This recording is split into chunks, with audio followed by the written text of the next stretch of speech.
É sobre essa situação que a gente vai falar agora, sobre o ICMS dos combustíveis e da energia, que a gente está acompanhando todos os dias aqui na CNN, com a economista e professora do Instituto de Energia e Ambiente da USP, a Virgínia Parente. Virgínia, professora, boa tarde, bem-vinda. Me ouve bem?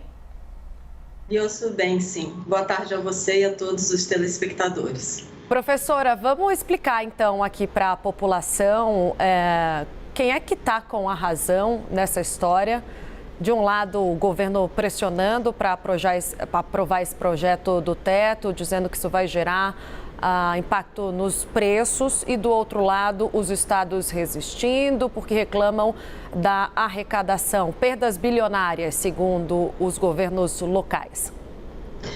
É verdade. Porém, esse projeto de lei dá uma contrapartida aos estados. É diferente de simplesmente decretar uma determinada alíquota para todo o país, para todos os estados, que têm situações fiscais diferentes e onde o ICMS é o principal tributo, é a principal fonte de arrecadação para que eles consigam bancar a saúde, a educação, a segurança e vários outros pagamentos, inclusive o carregamento da dívida dos vários estados. Então, há uma enorme preocupação também com a questão da responsabilidade fiscal, porque se você reduz a arrecadação, a sua proporção de dívida e de gastos tem que manter um percentual que vai se modificar. Mas esse novo projeto de lei, de certa forma, dá uma contrapartida.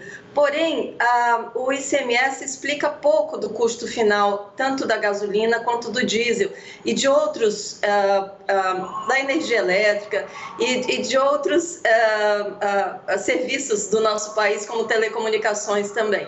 Então, essa ideia do projeto de lei sobre tanto energia elétrica, combustíveis, vai dar um pequeno refresco, mais no Rio de Janeiro, por exemplo, do que em São Paulo. Então, no Rio se fala alguma coisa em torno de talvez até R$1, R$1,15, em São Paulo em torno de 50 centavos, mas tudo isso depende também da gestão da distribuição, da gestão de quando cada unidade comprou, cada posto, cada rede comprou o seu combustível. Então, assim, o que explica mesmo o que está ocorrendo é a guerra da Rússia com a Ucrânia, que fez o preço do petróleo disparar no mundo, e essa base que é muito mais alta, juntando também com a nossa desvalorização cambial forte por conta da inflação, de certa forma o nosso dólar acompanha a inflação e outros riscos que o nosso país porventura passa. Isso é que explica o grosso desse preço elevado dos combustíveis.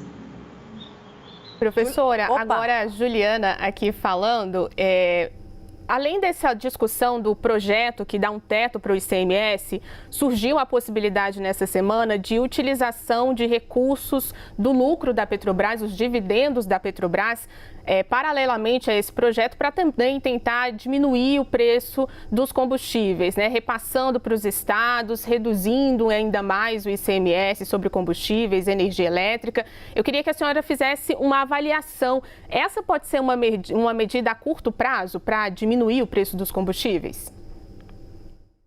Olha, Juliana, é muito complicado mexer numa empresa que não é só do governo. O governo é dono de uma parte dela. Com os dividendos do governo e com a parte governamental, a fatia de tributos, de contribuições, os royalties, etc., é possível se fazer alguma coisa.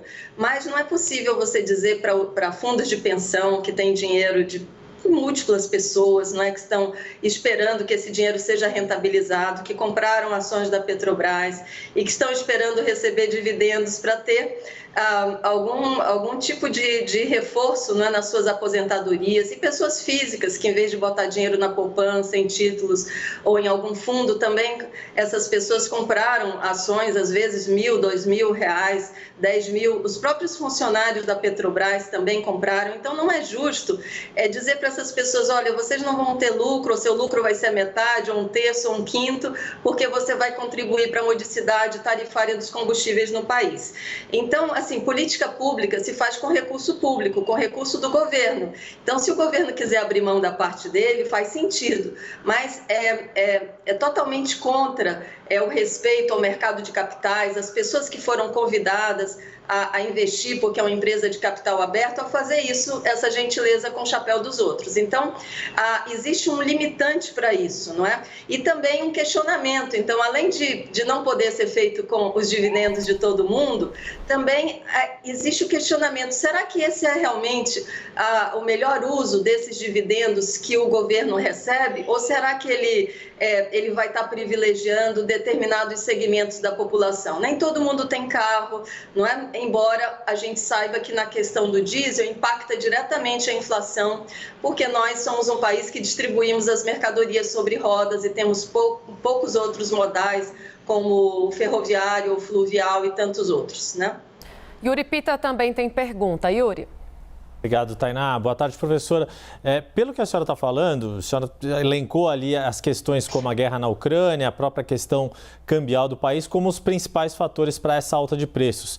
Agora, e aí as políticas ou as soluções que estão sendo aventadas no Congresso Nacional e pelo governo parecem pontuais. A grande questão é como se desenhar uma política mais perene que de fato faça com que o preço dos combustíveis para o consumidor final não tenha tanta oscilação quanto a gente viu nos últimos meses.